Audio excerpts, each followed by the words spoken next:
আপনি যদি জান্নাতে প্রবেশ করতে পারেন তাহলে প্রথম কোন কাজটি করতে চান? আমরা সকলেই অন্তত একবার এই সম্পর্কে স্বপ্ন দেখেছি, তাই না? প্রত্যেকে তাদের কল্পনা অনুযায়ী ভিন্ন কিছু করার চিন্তা করে।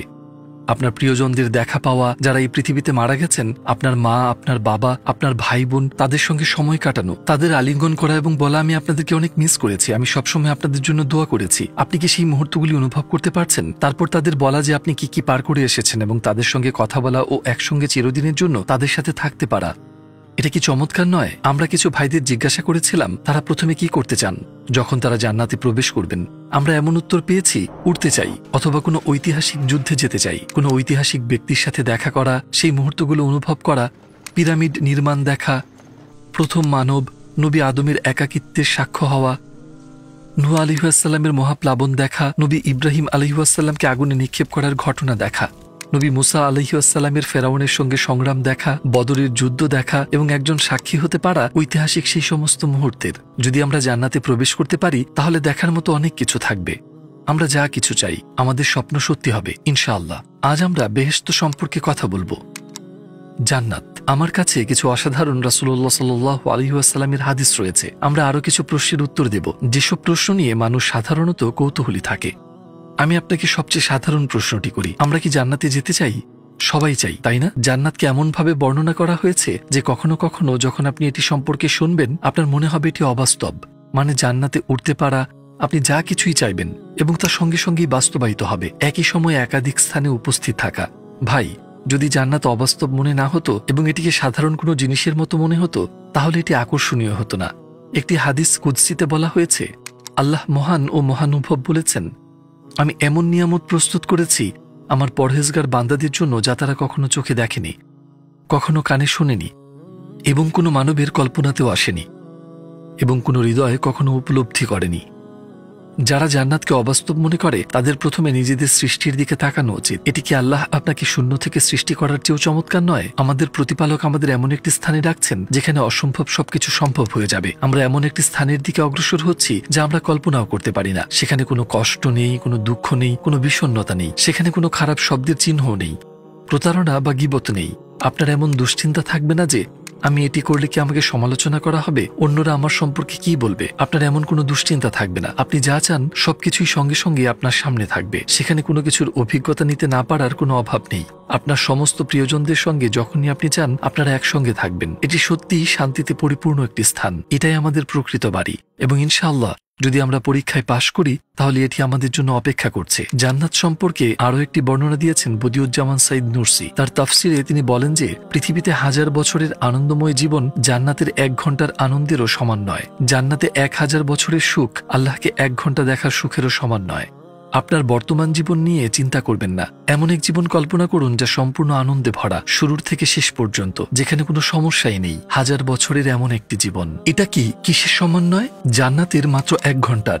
আমরা এমন একটি জীবনের কথা বলছি যা নিয়ামতে পরিপূর্ণ, যা আমরা কল্পনাও করতে পারি না। এমন 1000 বছরের জান্নাতের জীবন আল্লাহকে দেখার আনন্দের 1 ঘন্টার সমানও নয়। নুরসি এমনকি উদ্ধৃত করেছেন একটি হাদিস যা এটির ব্যাখ্যা দেয়। রাসূল মুহাম্মদ সাল্লাল্লাহু আলাইহি ওয়াসাল্লাম বলেন, আল্লাহকে দেখার আনন্দ জান্নাতের সমস্ত আনন্দের চেয়ে অনেক ঊর্ধ্বে। এটি এমনকি দর্শকদেরও সমস্ত কিছু ভুলিয়ে দেয় এবং আল্লাহকে দেখার পর যারা তাকে দেখবে তাদের চেহারার সৌন্দর্য এতটাই বৃদ্ধি পাবে যে যখন তারা ফিরবে ঘরে তাদের পরিবারের কাছে, পরিবারের সদস্যরা তাদের চিনতেও পারবেন না অনেক বেশি চেষ্টা করার পরেও। তাহলে আমরা আল্লাহর সৌন্দর্য কিভাবে বুঝতে পারি? এভাবে চিন্তা করুন, এখন রাত আর পূর্ণিমার চাঁদ আকাশে এবং তা সমুদ্রের উপর আলো প্রতিফলিত করছে। সেই মুহূর্তে চাঁদের আলো কোথা থেকে আসছে? এটি তো সূর্য থেকে আসছে, তাই না? চাঁদের নিজস্ব কোনো আলো নেই। ঠিক তেমনি কিছু সময় আছে যখন আমরা পৃথিবীর জীবন খুব উপভোগ করি, আপনি খুব আনন্দিত অনুভব করেন, আপনি আপনার বন্ধুদের সঙ্গে আছেন, আপনি আপনার পরিবারকে জড়িয়ে ধরেন। তাহলে আপনি কি জানেন এই পৃথিবীর সমস্ত সৌন্দর্যের অর্থ কি? এগুলো হলো আল্লাহর সৌন্দর্যের ছায়ারও ছায়া, যা বহু পর্দা অতিক্রম করেছে।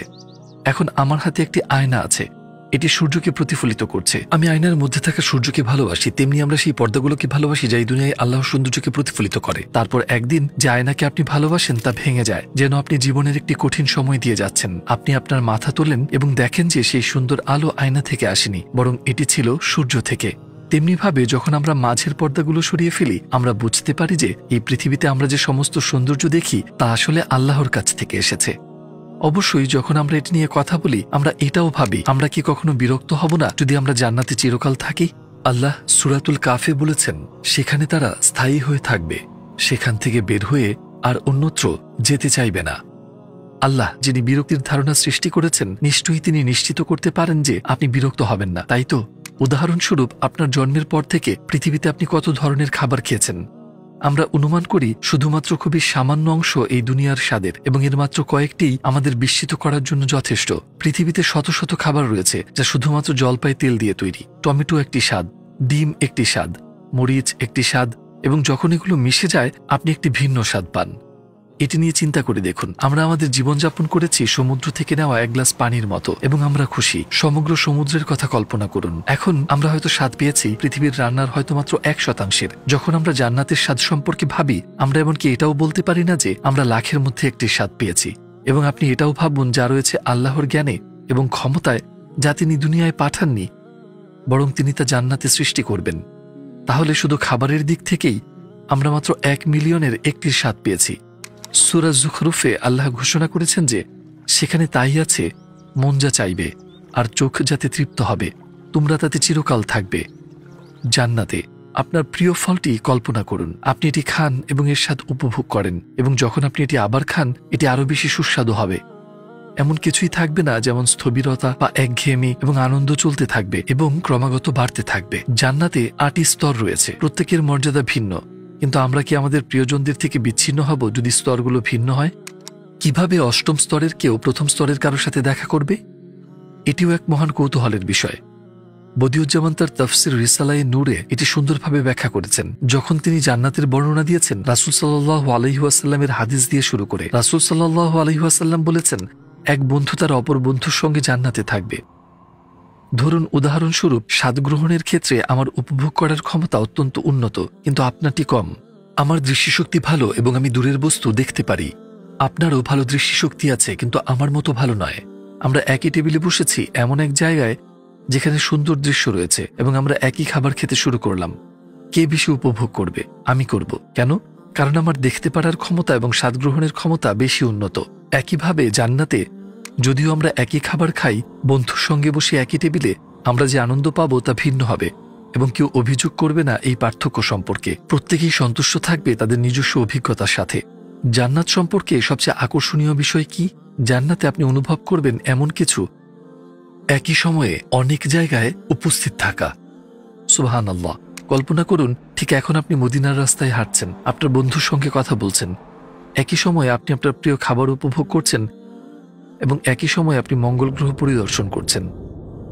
এমন এক জীবন কল্পনা করুন যেখানে এই বিভিন্ন সব অভিজ্ঞতার সকল আনন্দ একত্রিত হয়। আপনি ভিন্ন ভিন্ন স্থানে আছেন এবং আপনি পাচ্ছেন এই সব কিছুর আনন্দ একসাথে। আল্লাহু আকবার। আনন্দ ক্রমাগত বাড়তে থাকে। যখন আমি এটি বর্ণনা করি কিছু বন্ধু হয়তো জিজ্ঞাসা করবে এটি কিভাবে হতে পারে? ভাই, যখন আপনি আপনার মায়ের গর্ভে ছিলেন, যদি কেউ আপনার জন্য বাইরের বিশ্ব বর্ণনার চেষ্টা করত, আপনি কি বুঝতে পারতেন আপনার মায়ের গর্ভে থাকা অবস্থায় তারা আপনাকে বলেছিল যে একটি জিনিস আছে যাকে রংধনু বলে, কিন্তু আপনি শুধু অন্ধকার ও কালো চিনতেন, অন্য কিছু জানতেন না? নিশ্চয়ই আপনি বুঝতে পারতেন না। সুতরাং এটি খুব স্বাভাবিক যে আপনি একবারই এটি বুঝতে পারবেন না। আমরা এক ভিন্ন জগতের কথা বলছি। একটি বিখ্যাত উক্তি আছে যা বলে এই পাল্লা এত বেশি ওজন সহ্য করতে পারে না। একটি পাল্লা কল্পনা করুন, এটি 100 কিলোগ্রাম পর্যন্ত ওজন মাপার জন্য। আপনি যদি এর উপর 2 টন ওজন দেন, কি ঘটবে? এটি কি সহ্য করতে পারবে? না, এটি পারবে না। একইভাবে আল্লাহ সুবহানাহু ওয়া তাআলা আমাদের জন্য প্রস্তুত করেছেন এমন কিছু যার সৌন্দর্য যা আমাদের মস্তিষ্ক ধারণ করতে পারে না। এটি কি উত্তেজনাপূর্ণ নয় যে আপনি পা রাখছেন এমন সৌন্দর্যের মধ্যে যা কল্পনাও করা যায় না? হাদিসে কুদসির কথা মনে করুন। আল্লাহ বলেছেন, আমি প্রস্তুত করেছি এমন সব নিয়ামত আমার পরহেজগার বান্দাদের জন্য যে যা কোনো চোখ দেখেনি, যা কোনো কান শোনেনি এবং কোনো মানুষের কল্পনাও এবং কোনো হৃদয় কখনো একে ধারণ করেনি। সূরা কাফে আল্লাহ বলেছেন, সেখানে তাদের জন্য তাই আছে যা তারা ইচ্ছা করবে, আর আমার কাছে আরো বেশি আছে। দেখে আমরা কি অভিজ্ঞতা পাবো ইনশাআল্লাহ। জান্নাতে প্রবেশের আগে আমরা এক বিশেষ নদীতে গোসল করব। এই নদীর পানি দূর করে অশুদ্ধতা যা একজন মানুষের থাকে। এই প্রক্রিয়ার পরে জান্নাতে 8টি দরজা রয়েছে এবং আপনাকে এক দরজা দিয়ে ডাকা হবে আপনার আমলের ভিত্তিতে। উদাহরণস্বরূপ, যদি আপনি নামাজের প্রতি যত্নবান হয়ে থাকেন, আপনাকে ডাকা হবে নামাজের দরজা থেকে। যদি আপনি দান সৎকার করে থাকেন, আপনাকে ডাকা হবে দান সৎকার দরজা থেকে। যদি আপনি রোজার উপর বেশি গুরুত্ব দিয়ে থাকেন, আপনাকে ডাকা হবে রাইয়ানের দরজা থেকে, ইত্যাদি। এবং আপনি কি অনুমান করতে পারেন শব্দজার উপরের দিকে কি লেখা আছে? এটি লা ইলাহা ইল্লাল্লাহ মুহাম্মাদুর রাসূলুল্লাহ। আপনি কি কখনো শুনেছেন কাউসারের পুকুর সম্পর্কে? এটা কি? এটি এক জলাধার যেখানে আমাদের রাসূল সাল্লাল্লাহু আলাইহি ওয়াসাল্লাম তার উম্মতের সঙ্গে সাক্ষাৎ করবেন এবং রাসূল সাল্লাল্লাহু আলাইহি ওয়াসাল্লাম তাদের পান করাবেন। কাউসারের পানি এতই সুস্বাদু যে একবার কেউ এটি পান করা শুরু করলে সে এর থেকে তার মাথা তুলবে না, যদি আল্লাহর রহমত না থাকত। আল্লাহর রহমতই আপনাকে থামাবে। এই বর্ণনাটি খুবই আবেগপূর্ণ। আমাদের রাসূল সাল্লাল্লাহু আলাইহি ওয়াসাল্লাম 1400 বছর আগে তিনি আপনাকে উল্লেখ করেছেন যখন তিনি তার সাহাবাদের সঙ্গে কথা বলছিলেন। রাসূল সাল্লাল্লাহু আলাইহি ওয়াসাল্লাম বলেছেন, আমি কতই না চাই যে আমি আমার ভাইদের দেখতে পারতাম যারা হাউজে কাউসারে আসছে এবং তাদের শরবতের পাত্র দিয়ে অভ্যর্থনা জানাতে পারতাম। আমি চাই যে তারা জান্নাতে প্রবেশ করার আগে আমি তাদের পান করাতে পারতাম আমার কাউসার থেকে। তারপর সাহাবাগণ জিজ্ঞাসা করলেন, হে আল্লাহর রাসূল, আমরা কি আপনার ভাই নই? রাসূল সাল্লাল্লাহু আলাইহি ওয়াসাল্লাম উত্তর দিলেন, আপনারা আমার সাহাবী, বন্ধু। আমার ভাই তারা যারা আমার প্রতি ঈমান আনে, যদিও তারা আমাকে কখনো দেখেনি। নিশ্চয়ই আমি আমার রবের কাছে চেয়েছি যেন তিনি আমার চোখকে আপনাদের দ্বারা আলোকিত করেন এবং যারা আমাকে বিশ্বাস করে আমাকে না দেখেই। তাহলে আমাদের রাসূল সাল্লাল্লাহু আলাইহি ওয়াসাল্লাম আপনার জন্য এই ইচ্ছা রেখেছেন, তিনি আপনাকে অভ্যর্থনা জানাতে চান কাউসারের পানি প্রদান করে যখন আপনি জান্নাতে প্রবেশ করবেন। এই কথাগুলো পড়ার সময়ে একজন কি অনুভব করে? সে কিছুটা লজ্জিত অনুভব করে এবং সে তার অতীত সম্পর্কে ভাবে যা ভুলে ভরা। সে সেইসব বিষয় ভাবে যা সে সামান্য দুনিয়াবি লাভের জন্য করেছে, একটু আনন্দের জন্য। একদিকে আছে পরিপূর্ণ জান্নাত, যার সৌন্দর্য আমাদের কল্পনারও বাইরে, কিন্তু এখানে হয়তো একটি ফোনের জন্য, হয়তো একটি সামান্য দুনিয়াবি লাভের জন্য আপনি এমনভাবে জীবনযাপন করেন যেন আপনি ইসলামকে বিশ্বাস করেন না এবং এর জন্য আপনার অন্তরে অনুশোচনা অনুভব করেন না। যদি আমরা ঘন্টার পর ঘন্টা কাজ করতে পারি একটি নির্দিষ্ট বেতনের জন্য, কিন্তু আমাদের রবের জন্য 1 ঘন্টাও দিতে পারি না, আমাদের নামাজের জন্য সময় বের করতে পারি না, আমাদের থামতে হবে, আমাদের থেমে চিন্তা করতে হবে। জান্নাত আমাদের পৃথিবীর ক্ষণস্থায়ী অল্প বেতনের মতো কিছু প্রদান করে না। একটু দুনিয়াবি লাভের জন্য একটি শিশুকে মিষ্টি দেওয়ার মতো শয়তান আপনাকে এমনভাবে জীবনযাপন করায় যেন আপনার কোনো ধর্ম নেই। রাসূল মুহাম্মদ সাল্লাল্লাহু আলাইহি ওয়াসাল্লামের দয়া শোনার পর আপনি কি করতে চান? তওবা করতে, তাই না? তওবা করুন। আমার নবী আমার প্রতি এত দয়াশীল, যখন কিয়ামতের দিনে সবাই একে অপরের কাছ থেকে পালাবে, শুধু নিজেদের নিয়ে চিন্তা করবে, বলবে আমি আমি। একজন ব্যক্তি আছেন রাসূল মুহাম্মদ সাল্লাল্লাহু আলাইহি ওয়াসাল্লাম, তিনি বলবেন আমার উম্মত আমার উম্মত, এবং তিনি আপনার সাহায্যে ছুটে আসতে চান এমন সহানুভূতির সঙ্গে। যখন রাসূল মুহাম্মদ সাল্লাল্লাহু আলাইহি ওয়াসাল্লাম এই পৃথিবীতে ছিলেন, মুশরিকরা তার মুখে পশুর নাড়ি ফেলেছিল। তিনি বলেননি আমি এই দাওয়াত ছেড়ে দিচ্ছি। তিনি সংগ্রাম চালিয়ে গেলেন। তিনি সংগ্রাম করলেন যাতে এই সত্য আপনাদের কাছে আজ পৌঁছাতে পারে। তিনি বহু কষ্টের সম্মুখীন হলেন, সহ্য করলেন অনেক কষ্ট, বহুবার হত্যা চেষ্টার শিকার হয়ে বেঁচে গেলেন। তিনি মোকাবেলা করলেন সম্পূর্ণ আরব উপদ্বীপের শুধুমাত্র এই দাওয়াত আপনাদের কাছে পৌঁছানোর জন্য। কিন্তু আপনি এতটাই স্বাচ্ছন্দ্যে জীবনযাপন করছেন যেন এর কিছুই সত্য নয়। আমি কাউকে কষ্ট দিতে চাই না।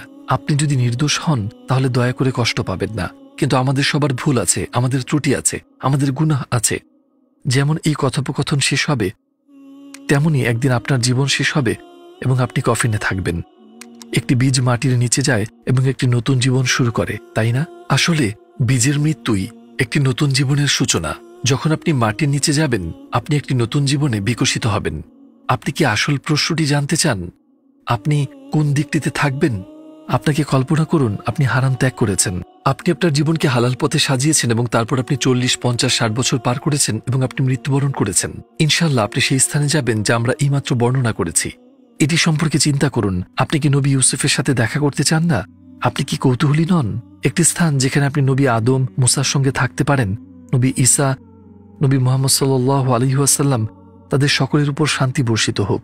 অথবা আপনার দাদা দাদি, আপনার বাবা, আপনার মা, আপনার সমস্ত প্রিয়জনের সাথে, এবং আপনি একটি আওয়াজ শুনবেন, আমার জান্নাতে প্রবেশ করো। আপনি পেছনে তাকান, কোনো দুঃখ আর নেই, এটি শেষ। কোনো ব্যথা নেই, কোনো দুঃখ নেই, কোনো দুশ্চিন্তা নেই, কোনো উদ্বেগ নেই। জান্নাতে কি এমন কেউ আছে যারা আপনাকে পেছন থেকে আঘাত করবে? আর নেই। আপনার সমস্ত দুশ্চিন্তা পেছনে রয়ে যাবে এবং আপনার সামনে রয়েছে জান্নাত, যেখানে আপনি চিরকাল বসবাস করবেন। আমাদের রাসূল সাল্লাল্লাহু আলাইহি ওয়াসাল্লাম আপনাকে স্বাগত জানাবেন কাউসারের পুকুরের সামনে। তাহলে দয়া করে আসুন আমরা সিদ্ধান্ত নেই আমাদের জীবন সম্পর্কে। জেগে উঠুন এবং আপনার চোখ খুলুন। আসুন হালালের বৃত্তের মধ্যে জীবন যাপন করি, তাকওয়ার বৃত্ত, সুন্নাহর বৃত্ত। এবং যখন আমাদের জীবন শেষ হবে, চলুন আমরা আমাদের রাসূল সাল্লাল্লাহু আলাইহি ওয়াসাল্লামের সাথে সাক্ষাৎ করি, তাকে আলিঙ্গন করে বলি, হে আল্লাহর রাসূল, এই দিনে পৌঁছানোর জন্য আমি অনেক সংগ্রাম করেছি, আমি বহুবার পড়েছি, আমি উঠেছি, আমি নামাজ শুরু করেছি। মানুষ আমাকে উপহাস করেছে কারণ আমি হারাম প্রত্যাখ্যান করেছি। তারা আমাকে উপহাস করেছে আপনার পথে থাকার জন্য, কিন্তু আমি হাল ছাড়িনি। আমি সেই দিনের অপেক্ষায় থেকেছি যখন আপনি আমাকে আলিঙ্গন করবেন, এবং আমি সেই দিনের অপেক্ষায় ছিলাম যে আপনি আমাকে আপনার ভাই, আপনার বোন বলে ডাকবেন। সুবহানাল্লাহ।